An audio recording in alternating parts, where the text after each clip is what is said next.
अशा पद्धतीने वारंवार देशामधील सर्वोच्च पदावरती बसलेल्या नेत्यांचा अपमान करणं, वारंवार देवदेवतांचा अपमान करणं, अशा पद्धतीच्या अपमानास्पद वक्तव्य त्यांनी वारंवार केलेली आहेत.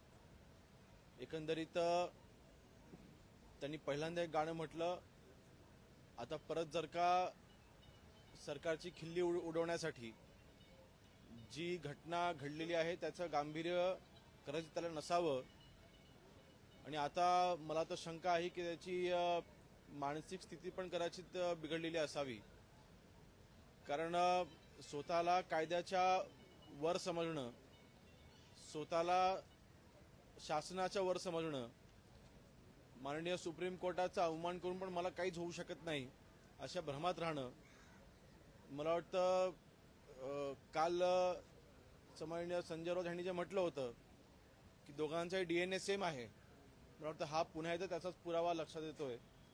आणि म्हणून कायद्याच्या नुसार त्या व्यक्तीवरती कारवाई ही केली जाईल. त्याला नोटीस सर्व केली गेलेली आहे, चौकशीकरता त्याला बोलावलेलं आहे. आणि जेव्हा तो हजर होईल, मला वाटतं काल त्यांनी स्वतःहून म्हटलं होतं की मी हजर होणार आहे आणि मी ह्या सगळ्या केसमध्ये प्रशासनाला सहकार्य करणार आहे. त्यामुळे त्यांनी समोर यावं आणि त्याची जी काही बाजू आहे त्यांनी पोलिसांना सांगावी आणि कायद्यानुसार याच्यावरती कारवाई होईल.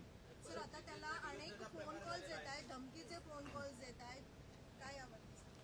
नाही बघा, शेवटी आरोपी जरी असला तरी सुद्धा पोलिसांनी त्याला जी नोटीस सर्व केलेली आहे ती नोटीस सर्व करत असताना अर्थातच कायद्यानुसार त्याला प्रोटेक्शन हे दिलं जाईल.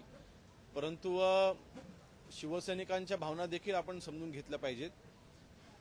आज जे काही तिथे तोडफोड झाली, अर्थातच त्याचं समर्थन करायचा प्रश्न उद्भवत नाही, परंतु नाण्याच्या दोन्ही बाजू आपण समजून घेतल्या पाहिजेत.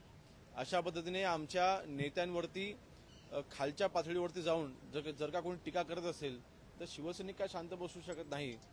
दोष काय फक्त शिवसैनिकांना देऊन उपयोग नाही, परंतु